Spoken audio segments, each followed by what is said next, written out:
eh, lo que venimos viendo. Y entonces ahora vamos a hablar de marcos estructurales.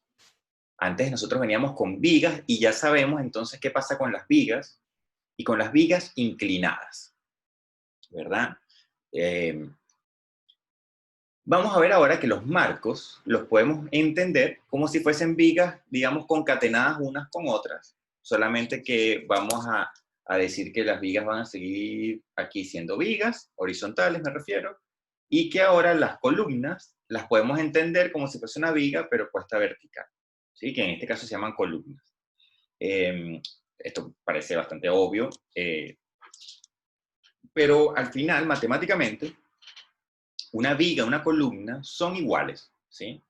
Físicamente no, porque cumplen roles diferentes, ¿sí? Una viga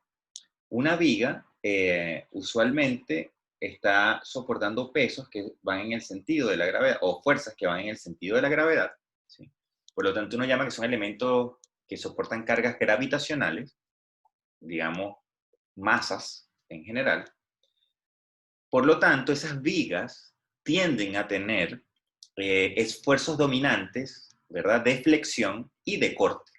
Entonces, las vigas usualmente están sometidas a elementos que son a esfuerzos que son de corte y de flexión. Es decir, que no existen esfuerzos axiales dominantes en una viga, ¿sí? Entonces, la viga no es, casi nunca está comprimida ni traccionada.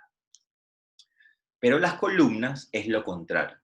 ¿Sí? El mismo efecto de las cargas gravitacionales, pues la viga, que está ahí horizontal, le transmite a las columnas una carga que es vertical, ¿sí?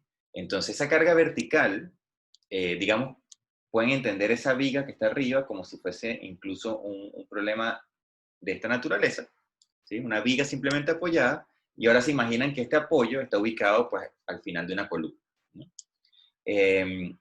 Y de esa forma, entonces, uno puede entender que las reacciones verticales que ocurren acá en esa viga se traspasan a la columna. Pero como la columna está vertical, entonces esas reacciones se traducen principalmente en esfuerzos axiales en las columnas. Entonces, mientras una viga tiene esfuerzos dominantes de corte y flexión, las columnas tienen esfuerzos dominantes axiales, ¿sí? Y eso es algo que, que tenemos que tener presente. Matemáticamente, podemos considerarlos como los mismos tipos de elementos, pero en la física, o sea, a nivel funcional, tienen, digamos, objetivos distintos, ¿sí? Mientras la viga soporta corte, las columnas soportan esfuerzo axial.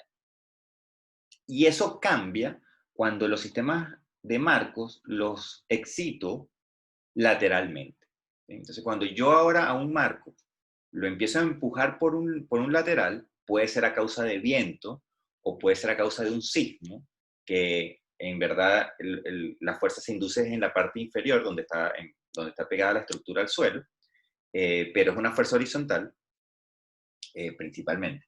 Eh, entonces, estas fuerzas laterales que yo puedo tener en mi estructura, lo que van a hacer es que ahora las vigas que tenían flexión y corte, es decir, estas vigas que tenían flexión y corte principalmente, ahora a causa de esa fuerza lateral, pueden empezar a tener también carga axial o esfuerzo axial.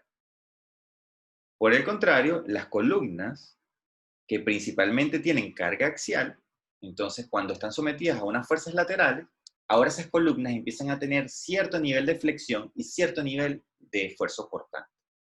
Entonces, esto es importante tenerlo porque, digamos, en una condición estática, cuando yo no tengo fuerzas externas y la fuerza que actúa solamente es la gravedad, entonces vigas, corte y flexión, y columnas, solamente esfuerzo axial. Pero a medida que yo coloco o perturbo esa estructura con fuerzas laterales, vientos, sismos, principalmente, o bueno, qué sé yo, un impulso por una explosión, como lo que pasó en Beirut o algo por el estilo, entonces yo tengo que esa estructura ahora, las vigas, toman algo de carga axial y las columnas toman algo de corte y flexión. Y eso es sumamente importante más adelante cuando ustedes diseñen estructuras, sobre todo los civiles. Eh, cómo se mezclan estos sistemas estructurales. Ok. Em, y bueno, estructuralmente, digamos a nivel real, estas estructuras de marcos son ampliamente utilizadas, como vemos en la figura que está acá a la derecha, son ampliamente utilizadas y principalmente son utilizadas en estructuras que se conocen como pórticos. Y son estructuras que usualmente en Chile se construyen en acero, ¿sí? Que son sistemas vigas-columnas hechas de acero. El hormigón acá para vigas-columnas casi no se utiliza, a pesar de que el resto de Latinoamérica sí tiene adoptado digamos, estructuras de hormigón que son de vigas-columnas. Aquí se utiliza el hormigón para hacer muros, no tanto vigas-columnas. Eso lo podemos hablar un poquito más adelante. Esto es lo que les acabo de comentar. Entonces, ¿cuál es el primer problema que yo me encuentro acá? El primer problema es que yo necesito definir ahora la convención de signos para las columnas.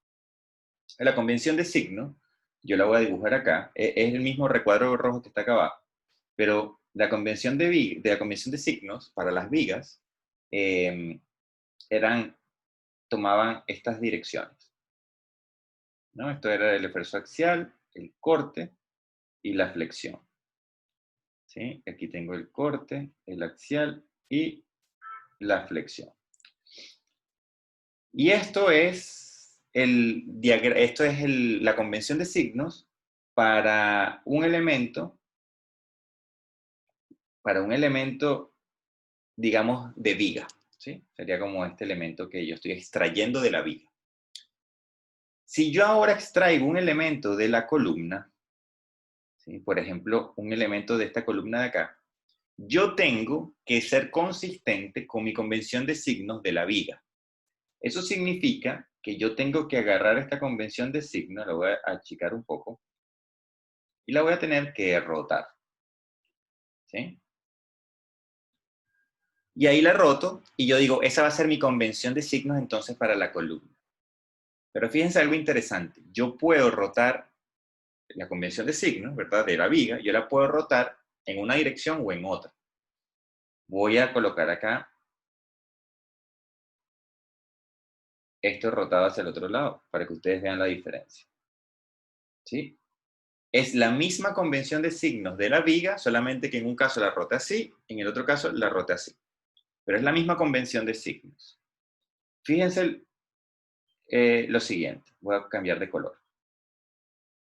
Axial, ¿sí? Cuando yo roto hacia un lado o hacia el otro, el axial es igual, no pasa nada. ¿Sí? Entonces, el esfuerzo axial me da igual si yo agarro la convención de signos y la roto en un sentido o la roto en el otro. El corte. Bueno, el corte viene aquí, viene acá, viene aquí en sentido contrario, viene acá en sentido contrario. El corte permanece igual. Entonces, si yo agarro mi convención de signos y la roto así o la roto así, es lo mismo. Pero la flexión no. Entonces la flexión, si yo roto, fíjense que esto viene en esta dirección, pero acá viene en dirección opuesta. ¿Sí? Entonces pasa lo mismo aquí del otro lado, ¿no? Esta flecha viene en este sentido, esta flecha viene en sentido contrario.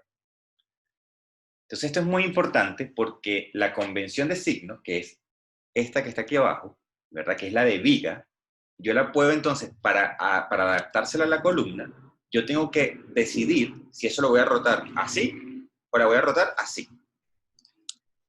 Y yo tengo que tener muy claro cómo la estoy rotando. Porque cuando yo dibuje los diagramas de esfuerzos, de flexión, tengo que decir hacia dónde roté mi sistema, mi convención de signos. Y yo tengo que decir qué es lo que yo estoy llamando positivo.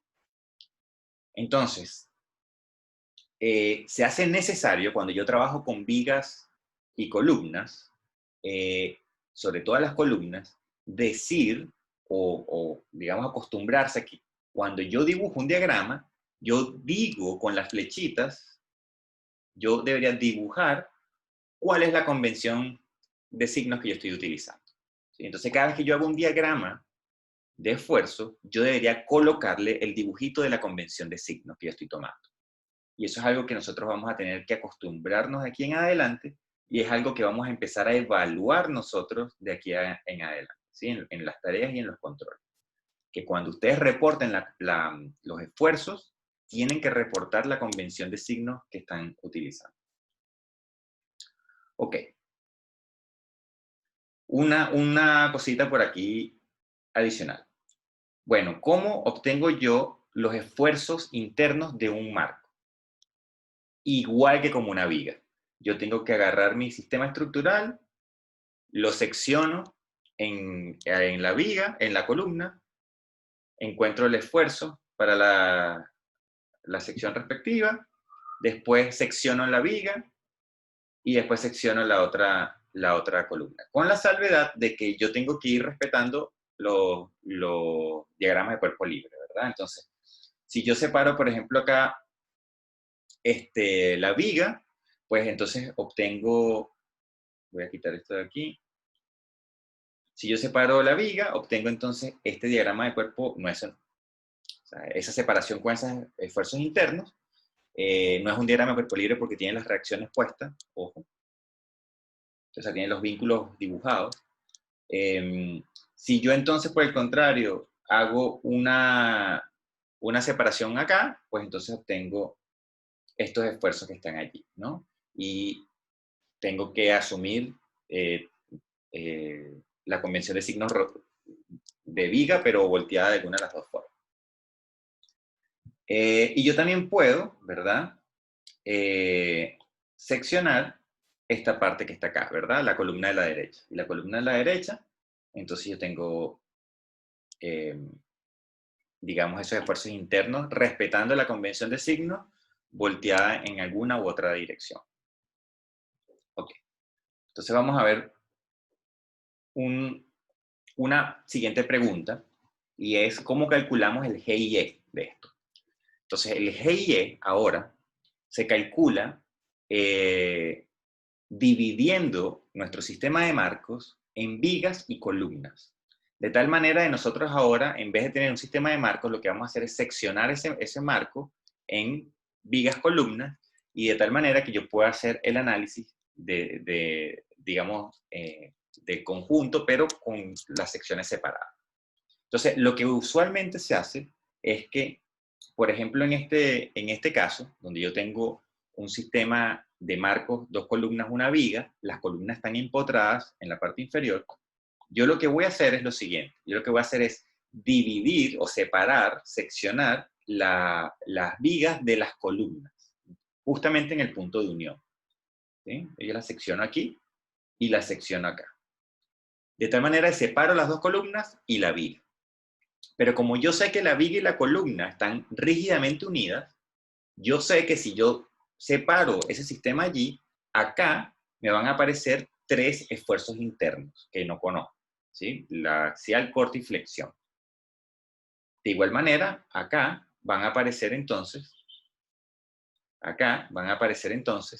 tres esfuerzos internos. Se pueden imaginar o lo pueden ver como si la columna estuviese empotrada en la viga. Lo pueden entender de ese punto de vista, ¿sí? Entonces, digamos, en ese sentido, allí, si yo separo viga y columna, en ese punto de separación aparecen tres esfuerzos internos o tres reacciones internas.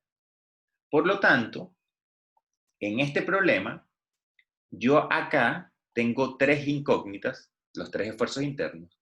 Acá yo tengo tres incógnitas, los otros tres esfuerzos internos. Y después aquí yo tengo tres reacciones, porque eso es la columna empotrada a suelo. Y yo tengo acá tres incógnitas. Entonces, en este problema en particular, yo tengo 12 incógnitas. ¿Sí? Y lo que estoy haciendo es separando la viga de las dos columnas. Pero yo tengo ahora tres elementos. Tengo dos columnas y una viga. Y de cada elemento, yo tengo tres ecuaciones. Por lo tanto, yo tengo 12 ecuaciones. Porque yo tengo la columna de la izquierda, la columna de la derecha y tengo la viga. Y de cada uno de esos cuerpos, yo tengo tres ecuaciones disponibles. Por lo tanto, yo puedo decir que este problema tiene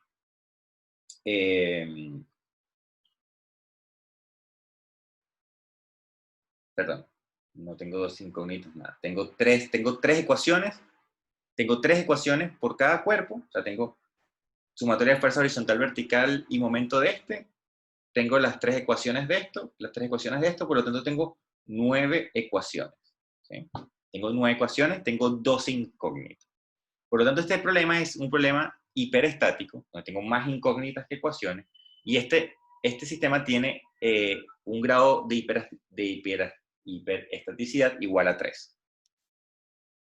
Tengo más incógnitas que ecuaciones.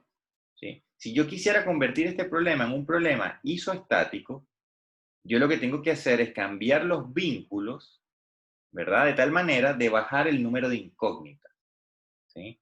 Entonces yo puedo cambiar los vínculos. Entonces yo tengo que quitar tres reacciones. ¿Sí? Entonces yo pudiera quitar una primera reacción, yo la pudiera inclusive colocar acá, yo le pudiera incluir una rótula, ¿verdad? Y esa rótula me quita entonces una incógnita. Yo pudiera colocar acá otra rótula. Aquí tengo dos incógnitas menos. Entonces yo ahora tengo de aquí tres incógnitas, acá tengo dos y aquí tengo dos. Por lo tanto ahora tengo 3 son 6 y 4 serían 10. Tengo 10 incógnitas, 9 ecuaciones. Ahora el grado de indeterminación de esto es 1. Y si yo quito ahora una incógnita adicional, yo vuelvo entonces a este problema isoestático. Entonces, ¿cómo pudiera hacer algo del estilo? Bueno, yo pudiera colocar acá abajo un apoyo deslizante, por ejemplo. Pudiera colocar aquí un apoyo, algo así.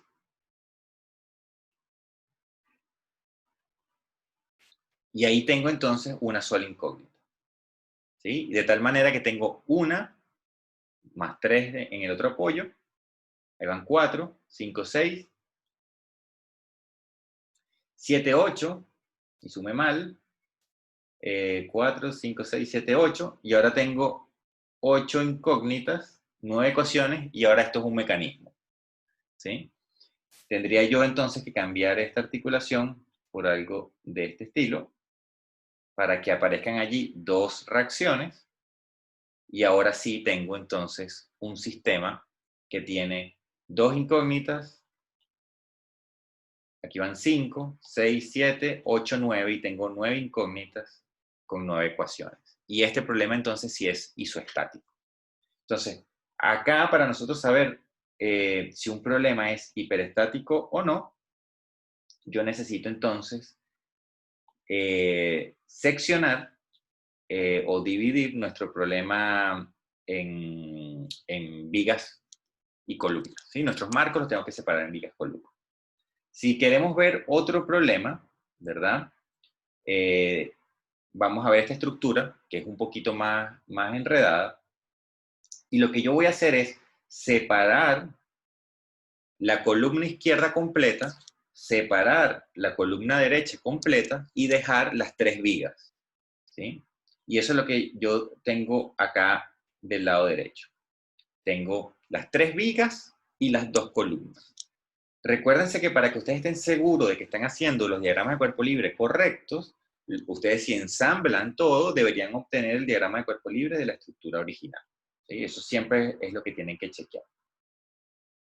Entonces, ¿cuántas incógnitas aparecen acá? Bueno, como esta viga, vamos a dibujar aquí, esta unión de la viga con la columna, es como si la viga estuviese empotrada en la columna, entonces yo puedo decir que ahí hay aquí ocurren tres reacciones o tres esfuerzos internos, acá ocurren tres esfuerzos internos. Cuando yo separo esta unión, ojo que aquí yo estoy separando la viga de la columna, ¿sí? Yo estoy asumiendo que la viga está empotrada en la columna, por lo tanto aquí yo tengo tres reacciones, ¿sí? Respetando este diagrama de cuerpo libre que está allí. Aquí yo tengo tres más, aquí yo tengo tres más, aquí tengo tres más, y después aquí hay dos incógnitas y aquí hay una sola. Entonces yo tengo tengo aquí 1, 2, 3, 4, 5, 6. Serían 6 por 3, 18. 19, 20. Tengo 21 incógnitas. Y ahora tengo que ver cuántas ecuaciones dispongo. Entonces yo tengo acá un cuerpo, 2, 3, 4, 5 cuerpos. Por lo tanto yo tengo 5 por 3, porque de cada cuerpo tengo 3 ecuaciones. Tengo 15 ecuaciones. Por lo tanto yo puedo decir que este sistema tiene un grado de determinación de 6. ¿Sí? Entonces, si yo les pregunto a ustedes, ¿verdad? Sobre este problema, ¿sí? Sobre este problema que acaban de ver acá, si este problema, ustedes pueden encontrar los esfuerzos internos a lo largo de todo el marco, la respuesta es no, porque yo tengo más incógnitas que ecuaciones. A pesar, fíjense que aquí pasa algo muy, muy particular, que está hecho así a propósito, que a pesar de eso, yo puedo encontrar las reacciones. Porque de un diagrama de cuerpo libre, de toda la estructura completa, yo aquí tengo 2 incógnitas, aquí tengo una sola. ¿Sí? Entonces yo puedo encontrar las reacciones a suelo, pero una vez que yo tengo las reacciones a suelo, yo no puedo encontrar los esfuerzos internos. ¿Sí? Entonces, esto es diferente que los casos anteriores cuando vimos vigas, porque cuando vimos vigas, si yo soy capaz en una viga sola, en una viga, si yo soy capaz de encontrar las reacciones, yo soy capaz de encontrar los esfuerzos internos de la viga. Pero cuando yo tengo un sistema de marcos, si yo soy capaz de encontrar las reacciones, no necesariamente soy capaz de encontrar los esfuerzos internos dentro de la estructura. Entonces, eso aquí es sumamente importante. Y el grado de determinación estático me da mi información si yo puedo encontrar los esfuerzos o no. Entonces, por eso tenemos que hacer este análisis de manera correcta. ¿Sí? Hay unas fórmulas que te calculan el GIE. Esas fórmulas a mí me parecen terribles porque ustedes tienden a aprenderse las fórmulas en vez de pensar el problema y saber por qué el GIE tiene ese número. Entonces yo prefiero que ustedes calculen el GIE entendiendo la figura, entendiendo la estructura y cómo se comporta. Ok.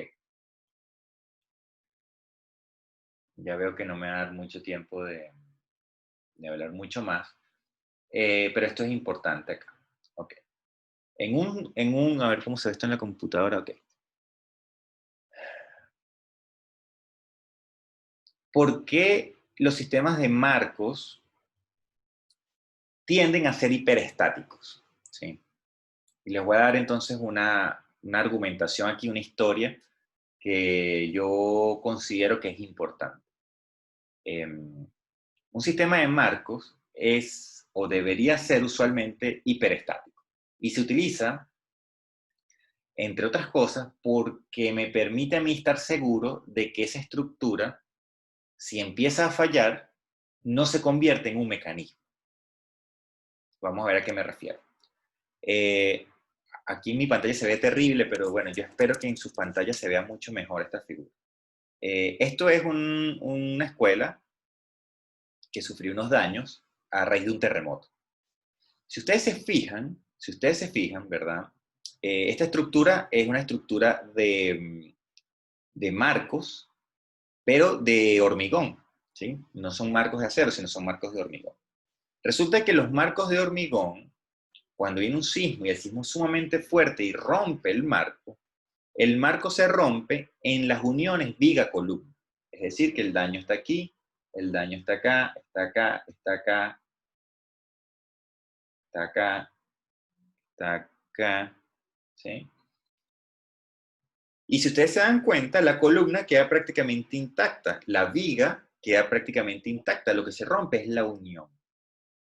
Pero la unión, como estas son estructuras de hormigón con fierros adentro, se rompe el hormigón, pero los fierros quedan unidos. Es decir, que los fierros de la viga quedan unidos con los fierros de la columna, pero el hormigón queda completamente separado. Por lo tanto, ustedes lo que terminan teniendo en esta condición donde ya todo esto está roto, lo que terminan teniendo es una unión viga-columna que se puede considerar como si fuese articulada, ¿sí? Porque la rigidez de esos fierros es como si fuese un clip, algo que yo puedo mover, básicamente, ¿no? Y de hecho ahí se nota que están fuera del lugar. Entonces, ¿cómo se modela esto? ¿Cómo modelo yo una estructura dañada? Entonces, bueno, aquí vemos, para que se convenzan ustedes que esto es cierto, aquí vemos otras estructuras falladas de la misma manera, donde los sismos rompen en los extremos de las columnas, acá también, aquí, bueno, aquí más o menos se observa, en esta zona, pero aquí es notorio, ¿no? Que la columna como que se despega de la base. Entonces, una forma y voy a poner este dibujito acá en otra página nueva, aquí. Entonces, vamos a suponer que yo tengo mi estructura acá. Una estructura simple, 2 columnas, una viga.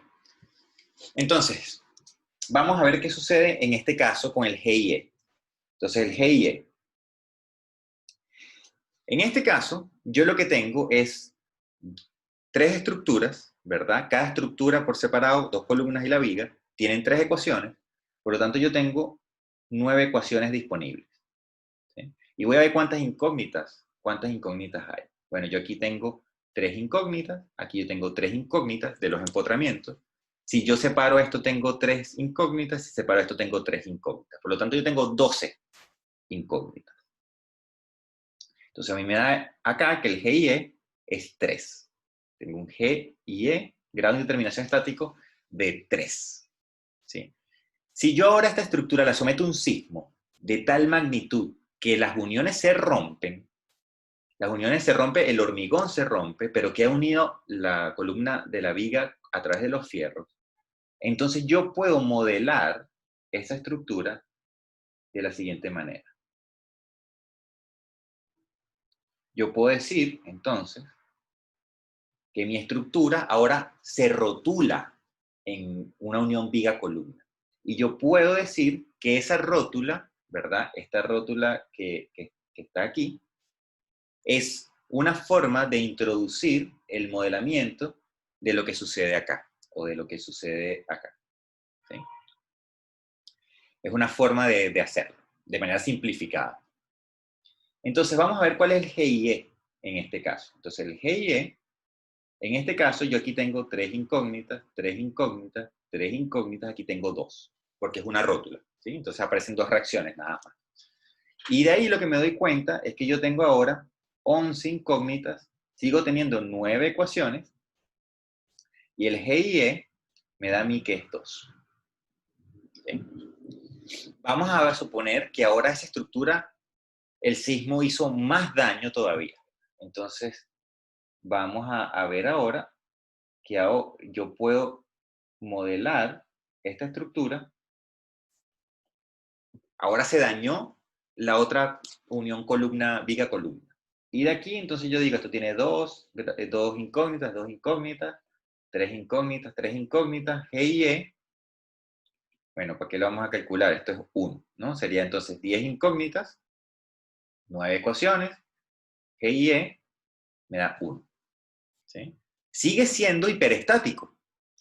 Y ahora viene el sismo y daña aún más la estructura.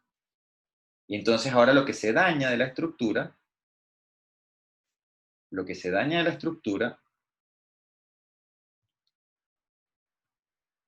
es uno de los apoyos, que se rotula. Entonces ahora yo tengo 2 incógnitas, 2 incógnitas, 3 incógnitas, 2 incógnitas. Y ahora el GIE, en este caso, me da a mí que yo tengo entonces 9 incógnitas, 9 ecuaciones, y esta estructura es isoestática. Y vamos a suponer que ahora esta estructura viene el sismo y la daña aún más, de tal manera que ahora se forma una rótula en el otro apoyo. Y en este caso, el G y E, yo tengo entonces dos incógnitas, dos incógnitas, dos incógnitas, dos incógnitas. El G y E es 8, pero yo tengo 9 ecuaciones. Por lo tanto, esto es un mecanismo. ¿Sí? Y esta estructura se cae. El techo es así, básicamente. Toda la viga superior puede rotar y se va hacia el suelo.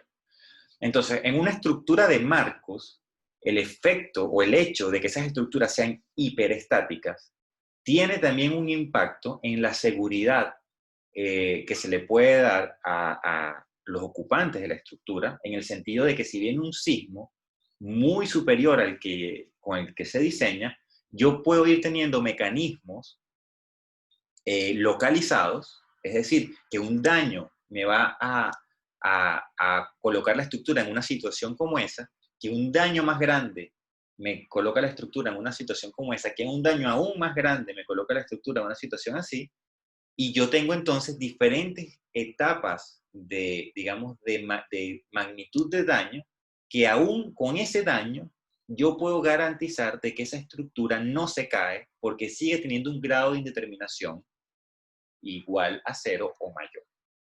Entonces, y créanme que esto pasa, ahí está la foto. ¿Sí? El momento por ejemplo, en este caso, todas las demás vigas que están acá en el fondo se van rotulando. El momento que se rotulan todas, esta cosa se vuelve un mecanismo y el techo se cae. ¿Sí? Entonces, eso es sumamente importante tenerlo en cuenta en estos problemas. Entonces, bueno, como el día de mañana vamos a asignar la siguiente tarea, que la tarea va a ser de Marcos, yo solamente, ya que esto pasa siempre cuando tengo estas fotos que son súper pesadas. Bueno, mientras esto se destraba solo, yo les voy diciendo que la forma de resolver los marcos es igual que la forma de resolver vigas. ¿Qué tenemos que hacer? Encontrar las reacciones, chequear que el problema sea isoestático, que el GIE sea 0, y lo que vamos a hacer es entonces, una vez que conozco las reacciones, ir caminando la estructura por partes, ¿no? Entonces yo empiezo con una sección, hago ok,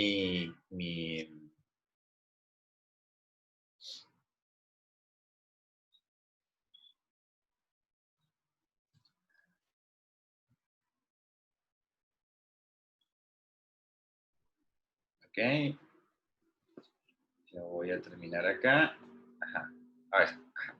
Entonces, ¿qué es lo que nosotros hacemos? Esto lo voy a pasar así en un minuto.